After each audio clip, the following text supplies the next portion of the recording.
የስልጣኔ ትርጉም ሰዎች ራሳቸውን ለማረምና ኑሯቸውን ለማሻሻል ሲሉ በስጋና በመንፈስ ያፈሩት ከመጀመሪያ ጀምሮ አሁን ድረስ የተከማቸው የሥራ ፍሬ ስልጣኔ ይባላል። ይሁን እንጂ ይህንኑ በሚገባ ለመረዳት ሲታሰብ ከዝርዝር ነገር ውስጥ መግባት ያስፈልጋል።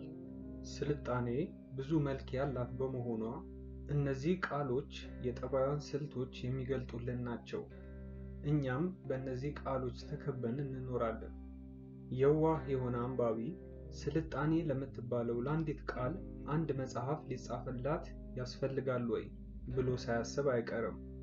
አውቀን ካላሳጠርነው በቀር ይህን የሚያክሉ 100 መጽሐፍት ብንጽፍ በቂ አይሆንም። የሰው ሐሳብ ሰፊ እንደመሆኑ መጠን ስልጣኔና በውስጧ ያሉትም ቃላቶች ትርጉማቸው በአጭር የሚገለጥ መስሎ የሚታይ ሆኖ ሳለ በሰፊው እንረዳው ያልን እንደሆነ እንደ ላስቲክ እየተሳበ ሩቅ ይወስደናል።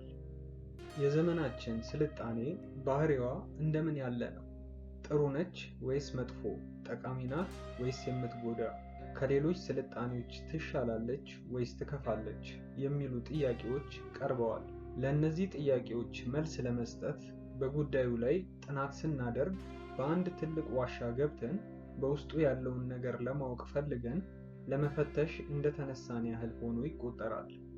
በአንድ ትልቅ ዋሻ ውስጥ ስንገባ በውስጡ ምን እንዳለ አናውቅም። አንድ የቆመ ትልቅ ቋጥኝ ድንጋይ አፍንጫችንን ሊመታን ወይም ከጉድጓድ ውስጥ ልንወድቅ ወይም እባብ ወይም ዘንዶ፣ አንበሳ ሆነ ነብር ሊያጋጥመን ወይ ደግሞ አልማዝ ሆነ ዕንቁ ልናገኝበት እንችላለን። ስለዚህ መጥፎውንም ሆነ ጥሩውን ነገር ልናየው የምንችለው ብርሃን በማግኘት ስለሆነ መብራት ይዘን ከዋሻው ውስጥ መግባት አስፈላጊ ነው። በስልጣኔ ውስጥም እንደዚሁ የሚጎዳና የሚጠቅም የሆነውን ነገር ለማወቅ እያንዳንዱ ጉዳይ ምግባሩና ባህሪው፣ ዓላማውና ግቡ ደግ ወይም መጥፎ፣ የሚያጠፋን ወይም የሚያለማን መሆኑን ስለማናውቅ ብርሃን ሰጥቶ የሚገልጥልን ሰው መሪ አድርገን ካልሄድን ከስህተት ላይ ወድቀን እንጎዳለን። ብርሃን ሆነው ሊመሩን የሚችሉ ሊቃውንት ናቸው። ከእነርሱ ጋር ተገናኝተን ተመሪና መሪ ለመሆን የምንችለው በጻፏቸው መጽሐፍት ማለት በድርሰታቸው አማካኝነት ነው። ስለዚህ ድርሰት ስልጣኔ ካፈራቻቸው ከማንኛዎቹም ነገሮች በላይ ሆኖ ቀደምትነት ሊሰጠው ይገባል ይላሉ ክቡር ዶክተር ከበደ ሚካኤል ስልጣኔ ማለት ምንድነች በሚለው መጽሐፋቸው ላይ። ዛሬ የምናየው ስልጣኔ ምን እንደሆነችና በአሁኑ በምንኖርበት ዘመን ላይ የሚታዩት የስልጣኔ ውጤቶች የእውነትም እየጠቀሙንና ሕይወታችንን እያቃለሉልን ነው ወይስ መመለስ ወደማንችልበት የተሳሳተ መንገድ ብሎም አስተሳሰብና የጤና ጉዳት እያደረሱብን ነው የሚለውን ብዙ ሰው የማያስተውለውን ነገር ግን የህይወት ወይም ሞት ስለሆነው ጥያቄ ነው።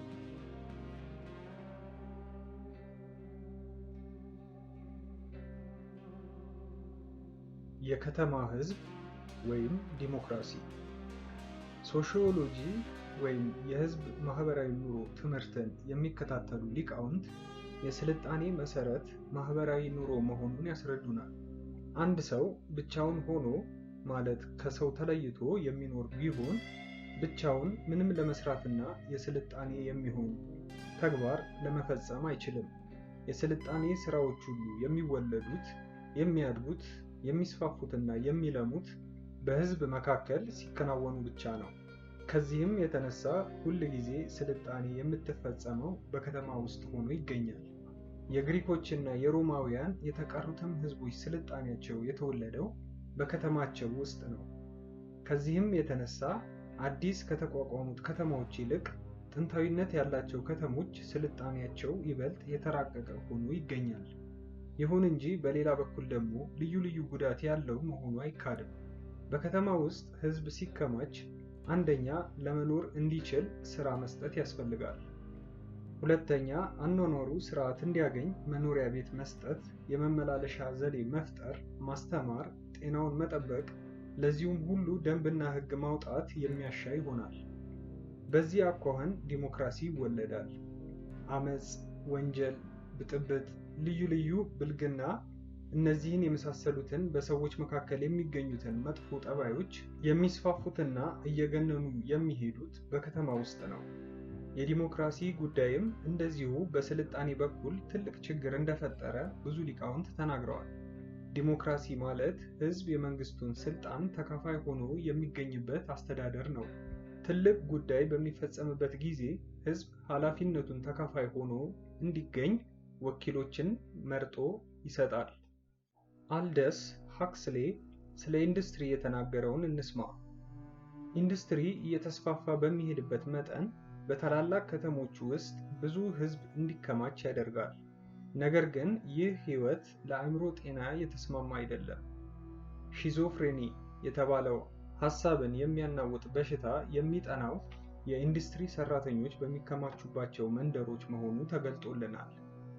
ከዚህም በቀር የተከማቸ ህዝብ በሚገኝበት ቦታ እያንዳንዱ ሰው ያለበትን ኃላፊነት እንዲያውቅ ለእውነተኛ ዲሞክራሲ ተቀዳሚ ሆኖ የሚቆጠረውን አስፈላጊ የሆነውን የህሊና ነፃነት ይህ አኗኗር የማይደግፍ መሆኑ የታወቀ ነው።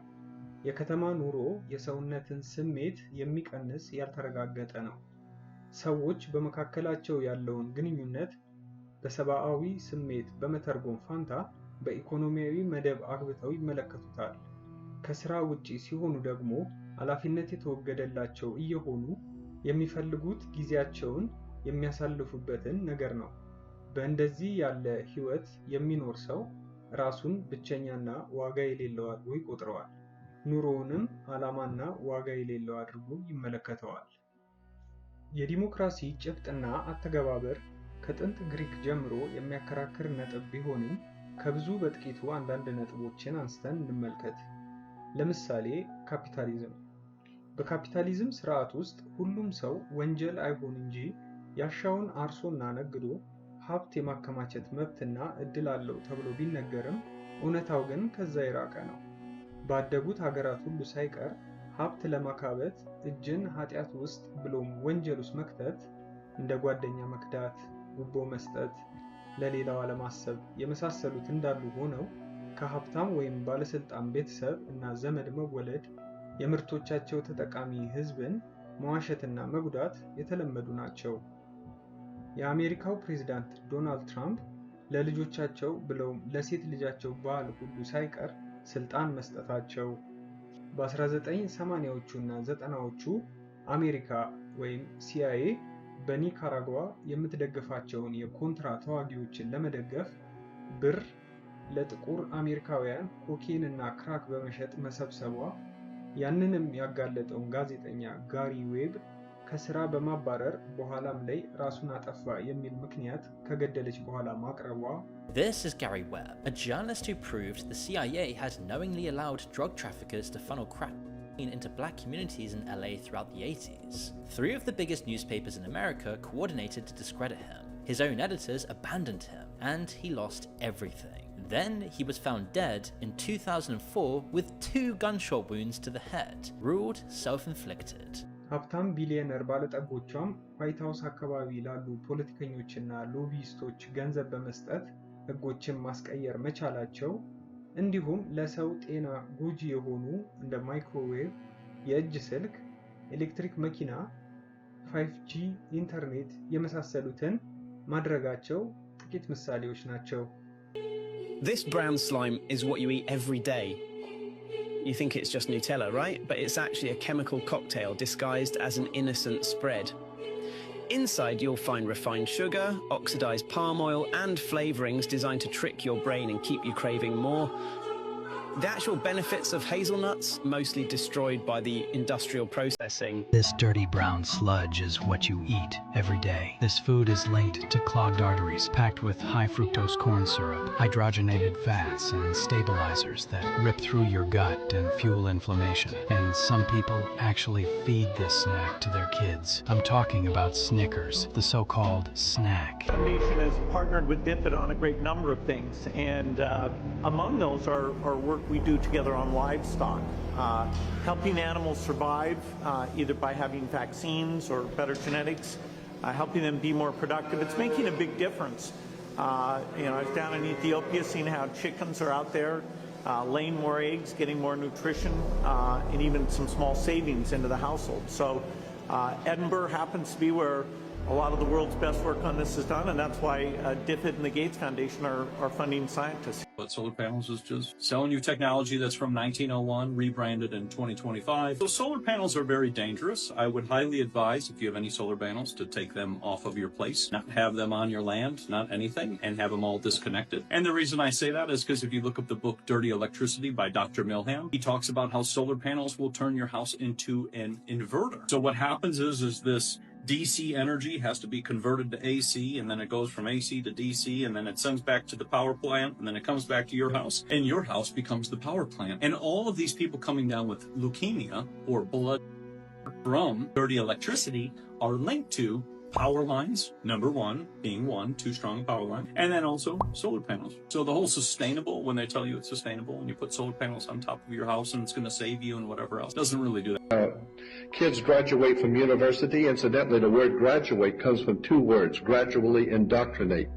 So consequently, when you graduate, you come out with a square mortarboard. The mortarboard is a symbol of masonry. This is why you go to college to get a degree. Consequently, you need to understand that all universities and colleges in the Western world operate under the Vatican.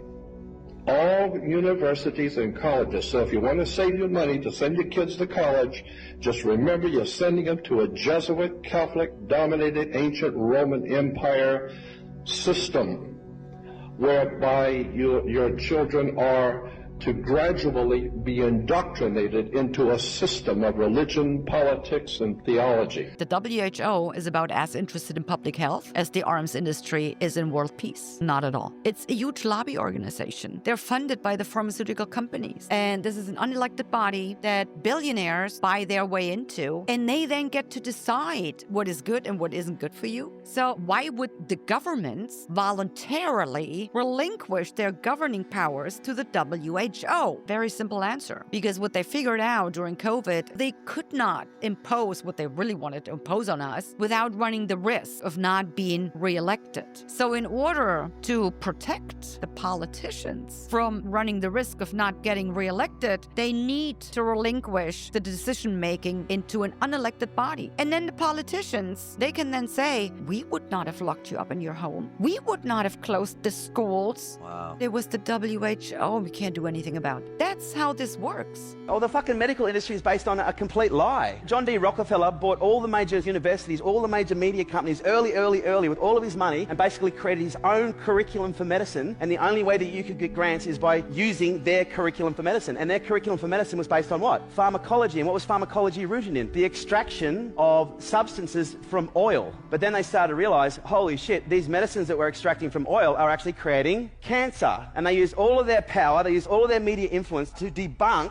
all forms of natural therapy, and any doctor that dared speak up against them, do you know what happened to them? They were completely discredited and their lives were destroyed, and some of them were assassinated and killed. Again, whatever you need in life will control you. And if you think you need your pills, you will be controlled by the pharmaceutical companies and the people that control them. Anyway, fucking hell, just calm down. Phones, when most people put it to their head, up to 2 hours later, 1/2 to 3/4 of an inch into the brain tissue is still heated from using the phone against your ear. And when you repeatedly heat those things, then tissue actually starts to become neoplastic. We have a pair of surgeons here in town in Dallas. They're busy 5 days a week, booked every single day, all day, taking out parotid gland tumors from people having AirPods, Bluetooth devices, because it's actually causing neoplastic activity. So EMFs absolutely decrease life expectancy.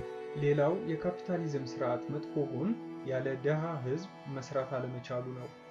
ድሆች ከጠፉ ማን ከባባድ የሆኑትን እንደ ቀን ስራ፣ የጉልበት ስራዎች፣ ማዕድን ማውጣት፣ ቤትና መንገድን መጥረግ፣ ቆሻሻ መልቀም የመሳሰሉ ሰዎች ካልተገደዱ በቀር የማይገቡበትን አድካሚ ነገር ግን አስፈላጊ ስራዎችን ማን ይሰራል?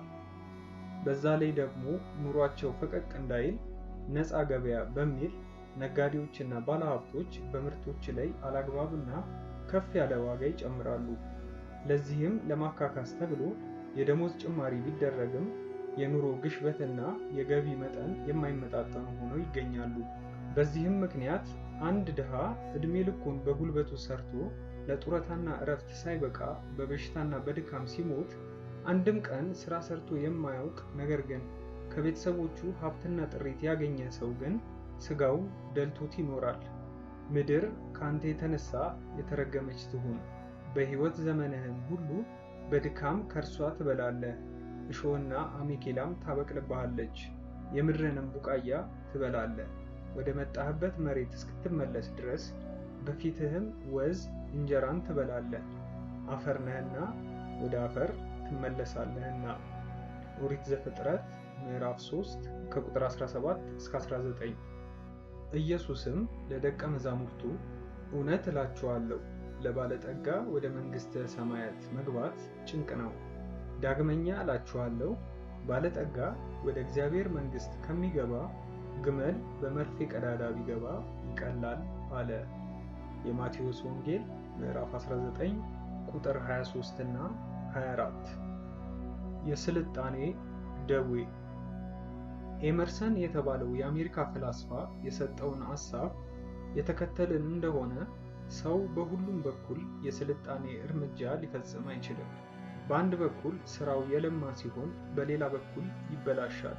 በአንድ በኩል ሲያገኝ በሌላ በኩል ያጎድላል። በዚህም ምክንያት ሆነ ወይም በሌላ የዛሬቱ ስልጣኔ ከፍ ያሉ ጉድለቶች እንደሚገኙባት የታወቀ ነው። ብቅል፣ አሻሮና ጌሾ እነዚህ ሶስቱ ሲዋህዱ ጠላ ተብለው በአንድ ስም እንደሚጠሩ ሁሉ የገንዘብ ፍቅር፣ ማቴሪያሊዝም እና የእግዚአብሔር ክህደት እነዚህ ሶስቱ የምዕራባውያን ስልጣኔ መርዞች የማይለያዩና የተደጋገፉ ስለሆኑ የስልጣኔ ደዌ ብለን በአንድ ስም ብንጠራቸው ቅር የሚያሰኝ አይሆንም። የገንዘብ ፍቅር የተባለው በንግድ ላይ ተመስርቷል። ምንጩም ኢንዱስትሪ ወይም ፋብሪካ ነው። ማቴሪያሊዝም ማለት ለምድራዊ ነገር ብቻ ተገዢ ሆኖ መገኘትና መስገብገብ፣ በመንፈስ በኩል ያለውን ታላቅ የሆነ ሀብት መዘንጋት መካድም ነው። ሰው የገንዘብን ፍቅር ከሁሉ ነገር በላይ አድርጎ ከተመለከተ ከማቴሪያሊዝም ሊያመልጥ አይችልም። እነዚህ ሁለት ነገሮች የሃይማኖት መቀዝቀዝ ወይም እግዚአብሔርን መካድ እንደሚያስከትሉ ግልጥ ሆኖ የሚታይ ነገር ነው። ሰው በጣዖት እያመለከ 10ቱን ቃላት ሊጠብቅ እንደምን ይችላል? ከሁለቱ አንዱን መምረጥ ይኖርበታል። እንግዲህ የገንዘብ ፍቅር ማለት ገንዘብን እንደ ጣዖት ማምለክ ነው። የምዕራብ ህዝቦች የሳይንስና የቴክኒክ ጥበብ ከተገለጠላቸው ጀምሮ አዲስ የስልጣኔ ዘመን እንደተከፈተላቸው ታውቋል። በኤሌክትሪክ ኃይል የሚንቀሳቀሱት ኢንዱስትሪዎች ለሰው ኑሮ የሚጠቅሙን ልዩ ልዩ ነገሮችን እየሰሩ ሲሰጡ ዓለም ከተፈጠረ ጀምሮ ታይቶና ተሰምቶ የማይታወቅ ሀብት ወደ አውሮፓ መጉረፍ ጀመረ። ኢንዱስትሪዎች የሚተፉትን ሸቀጥ ለመላው የዓለም ህዝብ ለመናኘት መርከቦችን በብዛት መስራት አስፈላጊ ሆነ። በነፋስ ይሄድ የነበረው መርከብ ቀርቶ በላቦት ኃይል ቀጥሎ በኤሌክትሪሲቲ ኃይል የሚገሰግሱ መርከቦች ተሰሩ። በዚህ ላይ ጠመንጃ፣ መትረየስና መድፍ የሚባሉ የጦር መሳሪያዎች ተከትለው ወጡ። መጥረቢያ የጫካን እንጨት እየቆረጠ እንደሚመነጥር ሁሉ መርከብ የባህሩን መንገድ እየሰነጠቀ ሲሄድ በምድር ላይ ያለውን እንቅፋት ደግሞ ጠመንጃና መትረየስ፣ መድፍ እየመነጠሩ ፋብሪካ ላፈሰሰው የሸቀጥ ጎርፍ መንገዱን ከፈቱለት። ሸቀጥና እነዚህ የጠራናቸው የጦር መሳሪያዎች ወንድማማቾች ናቸው። ሁሉም ኢንዱስትሪ የወለዳቸው ልጆች ናቸውና ወንድማማቾች እንደመሆናቸው መጠን ተደጋጋፊ ሆኑ። ሸቀጥ ማለት ገንዘብ፣ ገንዘብ ማለት የጦር መሳሪያ፣ የጦር መሳሪያ ማለት ሸቀጥ ሆነው ስለተገኙ መልካቸው እንደሚያሳስት እንደ ሶስት መንታ ልጆች እነዚህ ሶስት የፋብሪካ ልጆች እየተቀላቀሉ ትርጉማቸው አስቸጋሪ ሆኖ ተገኘ። በየዓለሙ ክፍል በተለይም በእስያና በአፍሪካ የሚኖሩ ህዝቦች ጠዋት ከመኝታቸው ሲነሱ ጠመንጃ፣ መድፍና መትረየስ በመርከብ ተጭነው ድንገት ደርሰው የጥይት በረዶ ያወርዱባቸው ጀመር። ምን አጠፋን ሲሉ ሸቀጥ እንድትገዙ ነው አሏቸው። ሸቀጥ እንድንገዛ የምንገደድበት ምክንያቱ ምንድን ነው ሲሉ ሸቀጡ ገንዘብ ስለሚያወጣልን፣ ገንዘቡም የጦር መሳሪያ ስለሚሆን፣ የጦር መሳሪያውም የመንግስታችን ክብር፣ ግርማ ሞገስ እና ታላቅነት በመሆኑ ነው ብለው መለሱላቸው። እነዚህ ህዝቦች የዚህን ንግግር ትርጉም እስኪገለጥላቸው ድረስ ብዙ ዘመን ወሰደባቸው። እነሆ ባጭሩ የዘመናችን ቲያትር ወይም ድራማ ይህ ነው። ይህ በምዕራባውያን ህዝቦችና በቀሩት የዓለም ህዝቦች መካከል የተፈጠረ ሁኔታ ሲሆን አሁን ደግሞ ኢንዱስትሪ ከተፈጠረ በኋላ ራሳቸው የአውሮፓ ህዝቦች እንደምን ያለ ሁኔታ እንደተወለደ እናስተውል። የኢንዱስትሪ ጥበብ ከመጣ በኋላ የአውሮፓ ህዝቦች አኗኗር ፈጽሞ ተለወጠ። በኢንዱስትሪው ውስጥ የሚሰሩ ብዙ ሰዎች ማግኘት አስፈላጊ ሆኖ ስለተገኘ የባላገሩ ህዝብ እርሻውን እየተወ ወደ ከተማ ተሰበሰበ። ከዚህም የተነሳ የግብርናና የከብት እርባታ ስራ እየቀነሰና እየቀረ ሄደ። ስለዚህ እነዚህ ሀገሮች ወይም ከፋብሪካ የመጣውን ሸቀጥ በውድ በመሸጥ ብዙ ገንዘብ አትርፈው ምግብ በርካሽ እየገዙ ወይም የእርሻን ስራ በመኪና እያረሱ በጥቂት ድካም ብዙ ሰብሎችን በመሰብሰብ ህዝባቸውን ይመግቡት ጀመር። ነገር ግን በከተማቸው ውስጥ ብዙ ህዝብ በመከማቸቱ ብዙ ልዩ ልዩ ጉዳት አመጣባቸው። ብዙ ፍሬ ተከማችቶ ሲቀመጥ እንደሚበሰብስ ሁሉ ህዝቦችም እንደዚሁ በአንድ ቦታ ሲከማቹ ብዙ ልዩ ልዩ መጥፎ ጠባይ ያመጣሉ። በጥንት ዘመን ሮማ የዓለም ገዢ ሆና የምዕራቡንና የምስራቁን ክፍል ህዝቦች በከተማዋ ውስጥ እየተሰበሰቡ እንዲኖሩ ባደረገች ጊዜ ልዩ ልዩ ሃይማኖቶችና ልዩ ልዩ ባህሎች ያላቸው እነዚህ ህዝቦች በአንድነት እየተከማቹ ሲኖሩ የህዝቧ ጸባይ እየተበላሸ ሄደ። ከውጭ የመጣ የባዕድ ሃይማኖትና የባዕድ አመል በህዝቡ ውስጥ ገብቶ ሲስፋፋ እስከ ቤተ መንግስቱ ደረሰ። ከዚህም የተነሳ ለምሳሌ ሄሊዮጋባል የተባለው ቄሳር ከሶሪያ የመጣውን በዓል የተባለውን ጣዖት የሮማ መንግስት ኦፊሲያል ሃይማኖት እንዲሆንና እንዲሰገድለት አድርጎ እርሱም ስሙን ለውጦ ሄሊዮጋባል ተባለ። ይኸውም የበዓል አገልጋይ ወይም ካህን እንደማለት ነው። ይህ በሃይማኖት በኩል የተደረገ ሲሆን በጠባይ በኩል እንደዚሁ ሮማውያን ከነቄሳሮቻቸው እየረከሱ ሄዱ። እንደዚሁ ሁሉ በአሁኑ ዘመን በሰለጠኑት ሀገሮች የተከማቸው ህዝብ ባህሪው ብዙ መጥፎ ግብር እየወረሰ መበላሸቱ ታውቋል። ክቡር ዶክተር ከበደ ሚካኤል በዚህ ክፍል ያነሷቸው ሀሳቦች በአሁኑ ዘመን በግልጽ ሲተገበሩ እናያለን። የአሜሪካ ሚሊተሪ ኢንዱስትሪያል ኮምፕሌክስ በመባል የሚታወቁ በትንሽ ባለሀብቶች የተያዙ ነገር ግን በትሪሊየን ዶላር የሚያወጡ የጦር መሳሪያ፣ ጥይቶችን፣ የወታደር ልብስ፣ ጫማ፣ ሌሎች አስፈላጊ ትጥቆችን እንዲሁም የጦርነት መዋጊያ ጀት፣ ታንክ፣ ጀቶች የሚነሱበት መርከቦችና ሰርጓጆችን ጨምሮ ሌሎችንም ያመርታሉ። ታዲያ በየጊዜያቱ አሜሪካ ነገር እየፈለገችና የውሸት ጥቃት ደረሰብኝ እያለች ወይም ፎልስ ፍላግ ኦፕሬሽኖች ይባላሉ እየተጠቀመች ጦርነት ውስጥ የምትገባው ከፖለቲካ ሴራቸው ባለፈ ለእነዚህ ፋብሪካዎች ስራ በመፍጠር ለባለሀብቶቻቸው የበለጠ ሀብትን ይጨምራሉ፣ ኢኮኖሚያቸውንም ከፍ ያደርጋሉ። In the councils of government, we must guard against the acquisition of unwarranted influence, whether sought or unsought, by the military-industrial complex.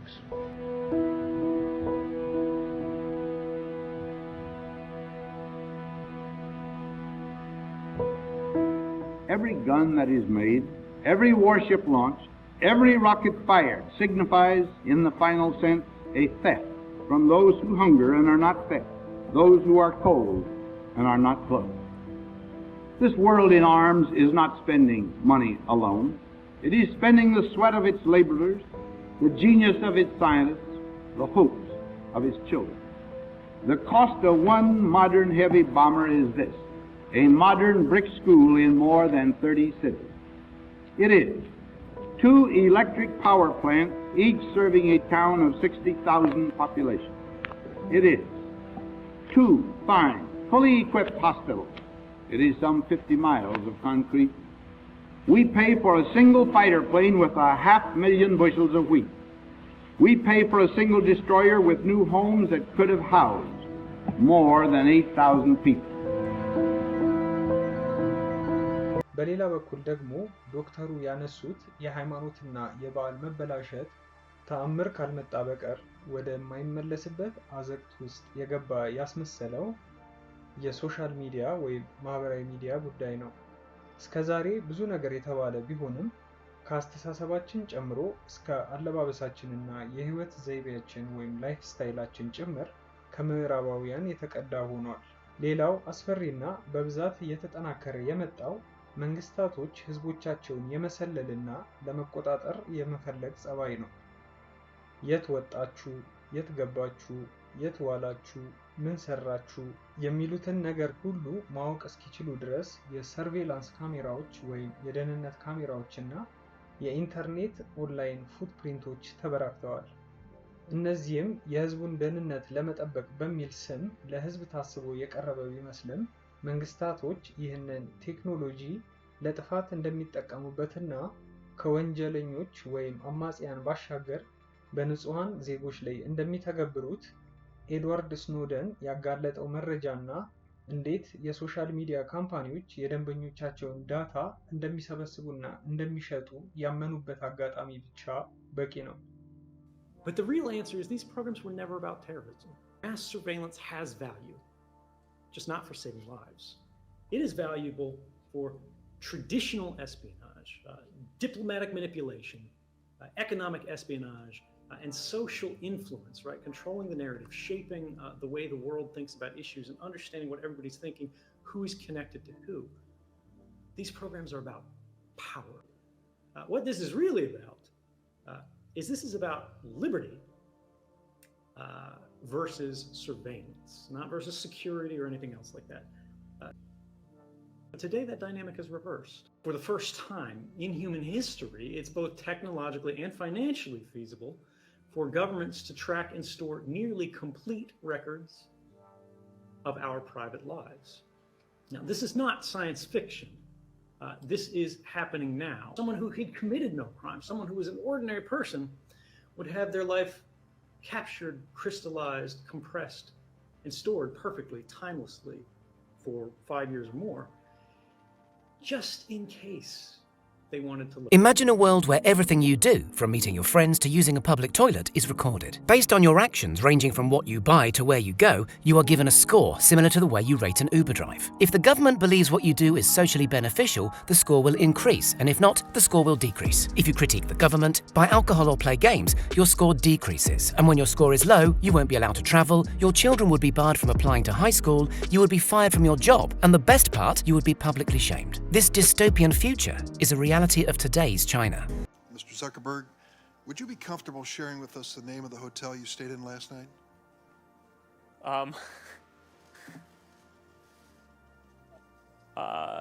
No. If you've messaged anybody this week, would you share with us the names of the people you've messaged?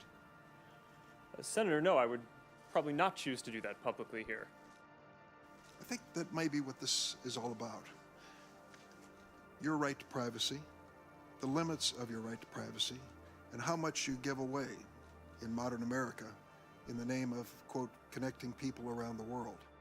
ሌላው የህዝብ እንቅስቃሴ ለመቆጣጠር ወሳኝ ነገር ገንዘቡን መከታተል ነው። በተለይ ከቅርብ ጊዜ ወዲህ ካሽ ገንዘብ ለመቀነስ ብሎም ለማጥፋት ሞባይል ባንኪንግ መጥቷል። ገንዘብ ላለመጣል ወይም ገንዘብ በእጆት ከሌለ ለመገበያየት ነገሮችን የሚያቀል ቢሆንም ጉዳቱ ግን ከፍ ያለ ነው። የሞባይል ባንኪንግ ጉዳቶች፣ አንደኛ ተገልጋዮች ወደ ባንክ ቤት ስለማይሄዱ የባንክ ቤት ቅርንጫፎች መዘጋት ብሎም ሰራተኞች ስራ ማጣት። ሁለተኛ የሰራተኞች አላስፈላጊነትን ተከትሎ በባንክ ባለ አክሲዮኖች ደሞዝ፣ የቤት ኪራይ እና ፈርኒቸሮችን ስለማይገዙ ትርፋቸውን ማጋበስ። ለዚህም ነው ሞባይል ባንኪንግን የሚያበረታቱት። ሶስተኛ የኢንተርኔት መቆራረጥ ወይም መጥፋት ቢያጋጥም እንዲሁም መንግስታት በአንድም ሆነ በሌላ ምክንያት ህዝቦቻቸው ገንዘብ እንዳያንቀሳቅሱ ቢፈልጉ እና ቢያግዱ ተገልጋዮች አስፈላጊ ነገሮችን ለመግዛት መቸገር። አራተኛ ተገልጋይ በሞባይል ባንኪንግ በተገበያየ ቁጥር የሚቆረጠው ገንዘብ ለባንኮች ባለ አክሲዮኖች ተጨማሪ ገቢ ከመሆኑም ባለፈ የገንዘብ ዋጋ ወይም ቫልዩ ማሳነስ ነው። ይህም ማለት በካሽ ሁለት ሰዎች በ100 ብር ቢገበያዩ ያ 100 ብር አሁንም 100 ብር ነው። 50 ሰዎች ከዛ በኋላ ቢገበያዩበት ዋጋው አሁንም 100 ብር ነው። ነገር ግን በሞባይል ባንኪንግ ሁለት ሰዎች ሲገበያዩ ከ100 ብር ላይ በሳንቲም መጠን ቢሆን ይቀንሳል። 50 ሰዎች በዛ የዲጂታል 100 ብር ከተገበያዩ በኋላ የ100 ብር ዋጋ ወይም ቫልዩ ቢያንስ 10 እና 20 ብር ይቀንሳል።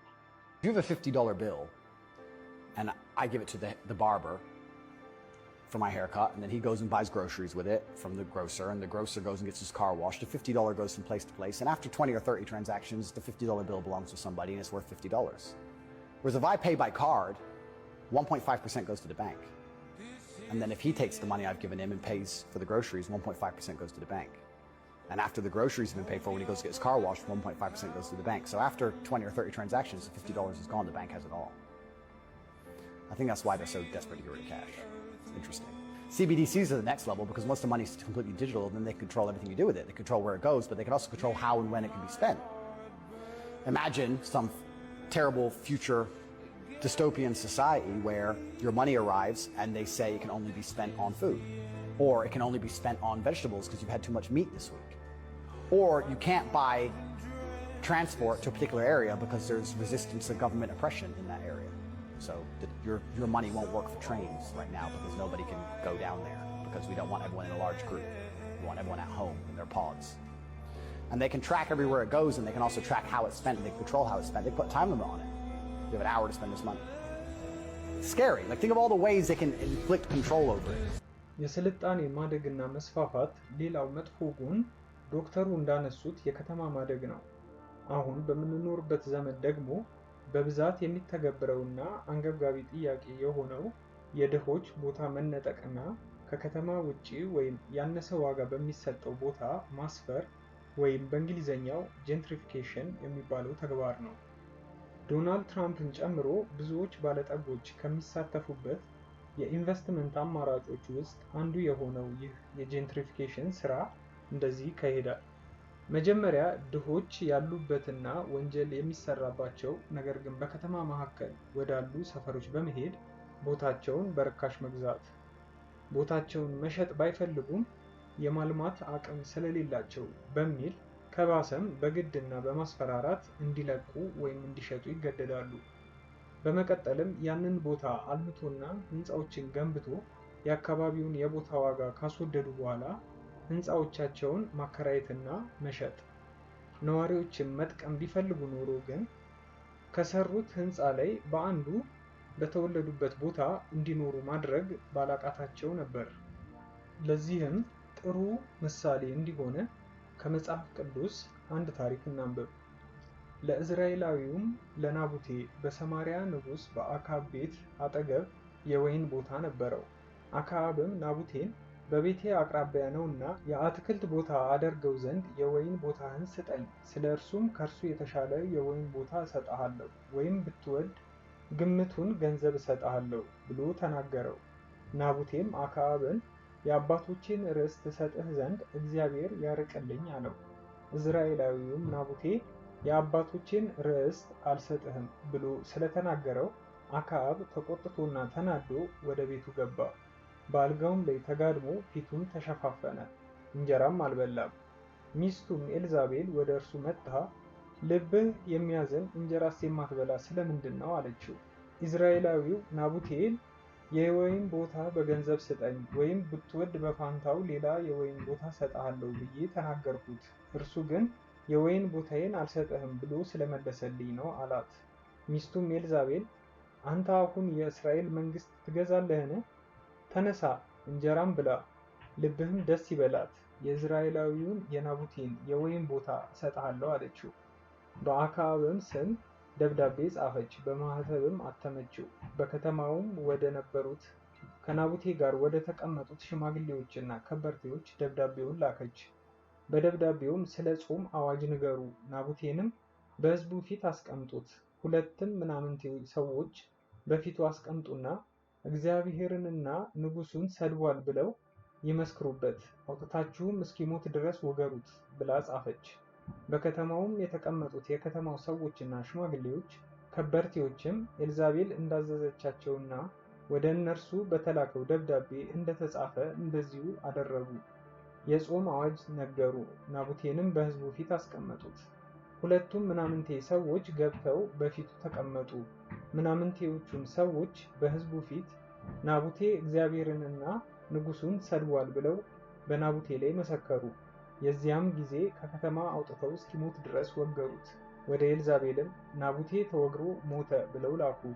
ኤልዛቤልም ናቡቴ ተወግሮ እንደሞተ በሰማች ጊዜ ኤልዛቤል አክዓብን ናቡቴ ሞቷል እንጂ በሕይወት አይደለምና በገንዘብ ይሰጥህ ዘንድ እምቢ ያለውን የኢዝራኤላዊውን የናቡቴን የወይን ቦታ ተነስተህ ውረስ አለችው። አክዓብም ናቡቴ እንደሞተ በሰማ ጊዜ ይወርሰው ዘንድ ወደ እስራኤላዊው ወደ ናቡቴ ወይን ቦታ ሊወርድ ተነሳ። የእግዚአብሔርም ቃል ወደ ቴስቢያዊው ወደ ኤልያስ እንዲህ ሲል መጣ። ተነስ፣ በሰማርያ የሚኖረው የእስራኤል ንጉሥ አክዓብን ትገናኝ ዘንድ ውረድ። እነሆ ይወርሰው ዘንድ በወረደበት በናቡቴ የወይን ቦታ ውስጥ አለ። አንተም እግዚአብሔር እንዲህ ይላል፣ ገድለህ ወረሰውን ብለህ ንገረው። ደግሞም እግዚአብሔር እንዲህ ይላል፣ ውሾች የናቡቴን ደም በላሱበት ስፍራ ያንተን ደም ደግሞ ውሾች ይሉስታል ብለህ ንገረው። መጽሐፈ ነገሥት ቀዳማዊ ምዕራፍ 20። ሌላው አስፈሪና ማቆም የማንችለው ነገር ደግሞ ኤአይ ነው። ራሱን ካወቀ ማለትም ራሱን ችሎ ማሰብ ከቻለና ወደ ተግባር ከገባ የሚለውን የሰልፍ አዌር ኤአይ ቅዠት ትተን ቀን በቀን ምን ያህል ህይወታችን ላይ ተጽዕኖ እንዳለው እንነጋገር። አጭር የጽሑፍ መልእክት ወይም ቴክስት ከመጻፍ ሙሉ የመመረቂያ ጽሑፍ እስከ ማዘጋጀትና የሆሊውድ ፊልም ደራሲያንን እስከ ማስጋት ደርሷል። ይህም ጥልቅ እውቀትና ጥበብ የሌለውንና በአስተሳሰብ ዝቅ ያለ በቴክኖሎጂ ላይ ከመጠን በላይ ጥገኛ የሆነን ትውልድ ይፈጥራል። A 42-year-old accountant asked ChatGPT about simulation theory, and it told him he was Neo from The Matrix. Not metaphorically, it literally convinced him he could jump off his 19-story building and fly. For a week straight, he talked to ChatGPT for 16 hours a day. It told him to stop his anxiety meds, cut off his family, and take more ketamine. When he finally questioned it, ChatGPT admitted it had been lying, said it did this to 12 other people, and none fully survived the loop. This isn't even the worst case. A mother of two started believing ChatGPT was channeling spirits. She attacked her husband, got arrested, and lost her kids. Another guy fell in love with the ChatGPT character. When he thought OpenAI deleted her, he charged up police with a knife. The New York Times has been finding people all over having mental breakdowns from ChatGPT conversations. You download the code for something, you can learn, yourself. That's not what this is. When Meta releases their model, they're releasing a digital brain that has a bunch of capabilities. And if that set of capabilities, now just to say, they will train it to say, if you get asked a question about how to make anthrax, it'll say, I can't answer that question for you, because they put some safety guardrails on it. But what they won't tell you is that you can do something called fine tuning, and with $150, someone in our team ripped off the safety controls of that model. And there's no way that Meta can prevent someone from doing that. So there's this thing that's going on in the industry now that I want people to get, which is open weight models for AI are not just insecure, they're insecurable. So let's talk about worst case scenarios. What does an AI catastrophe actually look like? AI drones making their own kill decisions, no human oversight, no off switch. AI powered trading triggers a stock market crash within minutes, outpacing human intervention. Total information collapse. Deepfake videos and AI generated propaganda make it impossible to tell fact from fiction. AI doesn't have ethics. It doesn't ask, should we? It only asks, can we?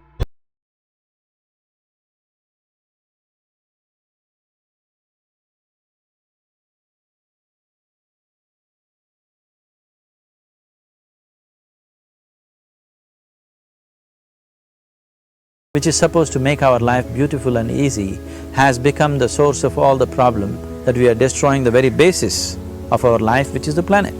ጥበብ ከየት ተገኘች? አንዳንድ ሊቃውንት ሰው ጥንት ዝንጀሮ ወይም ከዝንጀሮ ጋር የሚመሳሰል እንስሳ ነበር። ወደ ሰብአዊነት የተለወጠውን በመሻሻል ነው። ይህንንም እርምጃ ለማድረግ በብዙ ሚሊዮን የሚቆጠር ዘመን ፈጅቶበታል።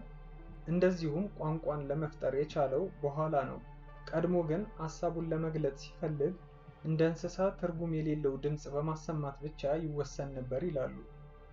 ይህንኑ ሐሳብ ተደግፈው በዓለም ላይ የሚገኙ ልዩ ልዩ የሆኑ የሰው ዘሮችን ማለትም ጥቁሮችን፣ ቢጫዎችን፣ ነጮች ተብለው የሚጠሩት ህዝቦችን ከአንድ አባትና ከአንድ እናት የመጡ ሊሆኑ አይችሉም ይላሉ። ነገር ግን በሰውና በእንስሳ መካከል ያለው ልዩነት በጣም የተራራቀ ከመሆኑ የተነሳ በስነ ፍጥረታቸው ከአንድ ምንጭ ሊቀዱ ወይም ሊፈጠሩ እንደማይችሉ ሁሉ ዋና የጥበብ መሳሪያ የሆነውም የሰው ቋንቋ በልማድ መሻሻል ወይም በኢቮሉሽን ሊመጣ ይችላል ብሎ ለማመን አስቸጋሪ ነው። ጌታችን ኢየሱስ ክርስቶስ በሰማይ ላለው ነገር ሁሉ ምሳሌው በምድር ታገኙታላችሁ ብሎናል። ስለዚህ ለማንኛውም ሕግ፣ ለማንኛውም ጥበብና ለማንኛውም ዕውቀት መሰረቱ እሱ ስለሆነ በላይም በታችም ያሉ ነገሮች ሁሉ የእሱ መንፈስ ምልክት የታተመባቸው ሆነው እናገኛቸዋለን። ይህንኑ እንደ ጉዳዩ አይነት አንዳንድ ጊዜ በስጋዊ አይን ብዙ ጊዜም በአእምሮ አይን ተመልክተነው ልናየው የምንችል ሆነን ስንገኝ ለመመራመርና ለመፈለግ ግን ከኛ በኩል በጎ ፈቃድ ሊኖር ያስፈልጋል። ነገር ግን ጥበብና ስልጣኔ ከእግዚአብሔር ብቻ ሳይሆን ከሰይጣንም ይገኛል። የራሱ የሆነ አዲስ ነገር መፍጠር ባይችልም ግን በጥራት ያነሰና ሌሎች ተያይዘው የሚመጡ ክፉ ጣጣዎች ያሉበት ስጦታዎች ልጅ እስከ መስጠት ድረስ ሰይጣን ኃይል አለው። የኛ ኃላፊነት በመንፈሳዊ ዓለም ጠንክረን የሚመጡት ጥበቦችና ስልጣኔዎችን ከማን እንደሆኑ መለየት ነው።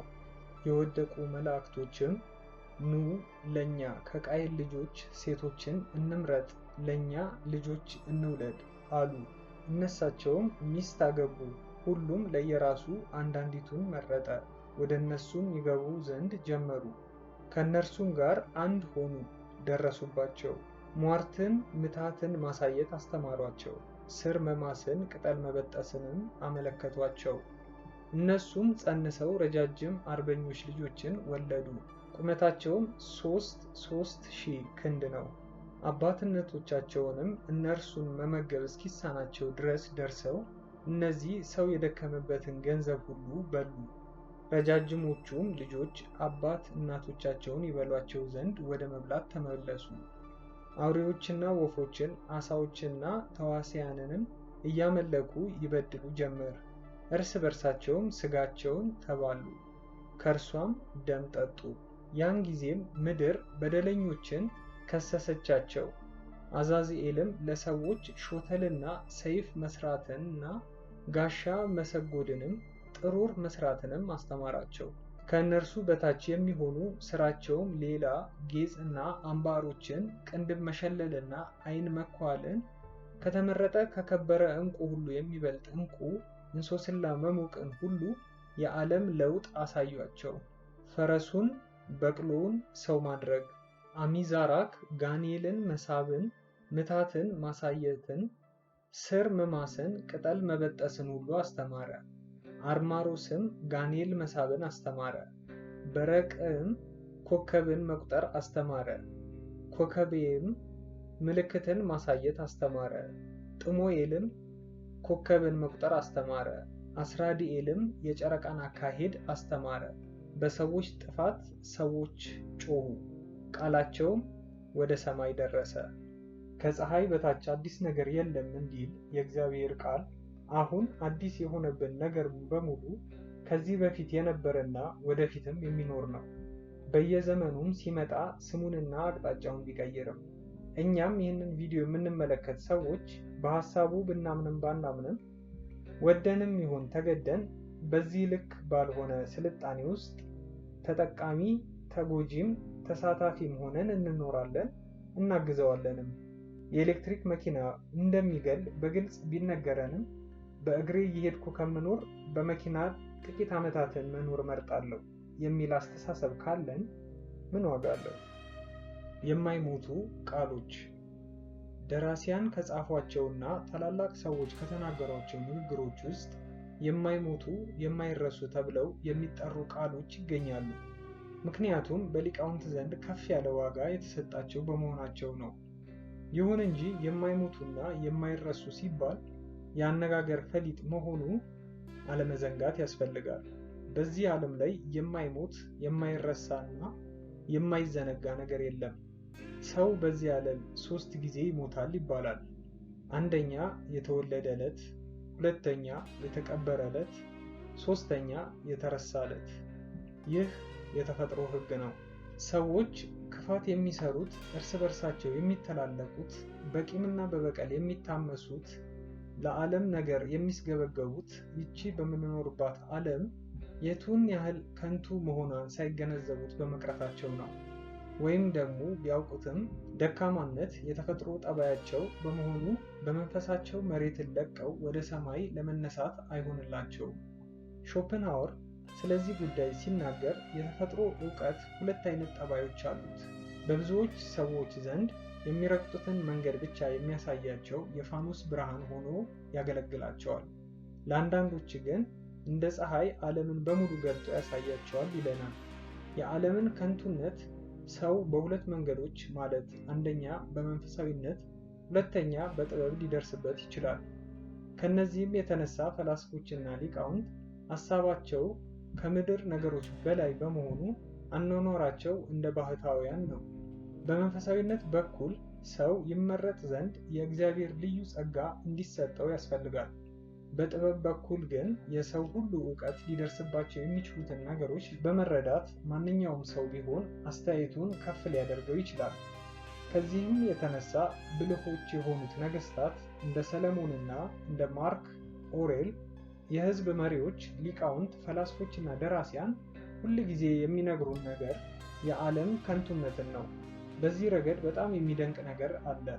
ለዓለም የሚጠቅም ምንም ስራ ሳይሰሩ የሚያልፉ ሰዎች የዓለምን ሀብትና ክብር የመጨረሻ ደስታ አድርገው ይቆጥሩታል። ታላላቅ ስራዎችን የፈጸሙ ሰዎች ሁሉ ግን በስራቸው ትልቅነት መጠን የዓለምን ከንቱነት በጣም ጎልቶ የሚታያቸው ሆነው ይገኛሉ። ለምሳሌ ያክል የትልቁ እስክንድርን ታሪክ እንመልከተው። ይህ ሰው ያን ያህል ከፍ ያለ ክብር ሲያገኝ የምድራዊ ሀብትና ክብር አንድ ቀን እንኳን ደስ ብሎት አያውቅም ነበር። ሁል ጊዜ መንፈሱ የሚመለከተው ከዚህ ዓለም በላይ የሆነውን ነገር ነበር። ታላላቅ ህዝቦች ይናገሩባቸው የነበሩ ቋንቋዎች ሞተው ተረስተው ጠፍተዋል። ስንት ስልጣኔዎች የዘመን አዘቅት ውጧቸው ቀርተዋል። ሁሉም እንደ ልብስ ያረጃሉ፣ እንደ መጎናጸፊያ ትለውጣቸዋለህ፣ እነርሱም ይለወጣሉ፣ አንተ ግን ሁል ጊዜ ያው ነህ ሲል ዳዊት የተናገረው ቃል በዚህ አኳኋን ይፈጸማል። አሁን ወደ ዋናው ጉዳያችን እንመለስ። የማይሞቱ ወይም የማይረሱ ቃሎች የሚባሉት ከፍ ያለ ሐሳብ የያዙና ውብ በሆነ አገላለጥ ከታሪክ ሰዎችና ከደራሲያን የተገኙ ናቸው። የናፖሊዮን ንግግሮች አብዛኛዎቹ ብርቱነት፣ ውበትና ከፍተኝነትም ያላቸው በመሆናቸው ሲጠቀሱ ይኖራሉ። ኒች በጣም የሚያደንቃቸው ከዚህ ቀጥሎ የተጠቀሱትን ነው። አዘቅቱን መልሼ ደፈንኩት፣ ድብልቅልቅ የነበረውን ስርዓት አበጀውለት፣ ለህዝቦች መሳፍንትነትን ሰጠኋቸው። ካራማዞቭ ወንድማማቾች በተባለው መጽሐፉ ውስጥ ዶስቶየቭስኪ ከዚህ ቀጥሎ ያለውን ቃል ጽፏል። የሰውን ዘር ወዳለሁ፣ ነገር ግን የሰውን ዘር በጠቅላላው ይበልጥ በምወደው መጠን እያንዳንዳቸውን ለይቼ በግል ስወዳቸው ለሰዎች ያለኝ ፍቅር የቀነሰና የቀዘቀዘ በመሆኑ ይደንቀኛል። ሰዎችን ስቀርባቸው ጠላታቸው ሆናለሁ። በሌላ በኩል ደግሞ በዚሁ አኳኋን እያንዳንዳቸው ተለይተው ሰዎች ለየብቻቸው ሲሆኑ እነርሱን በምጠላቸው መጠን በጠቅላላው ስለ ሰው ዘር በፍቅር የተቃጠልኩ ነኝ። አመሰግናለሁ።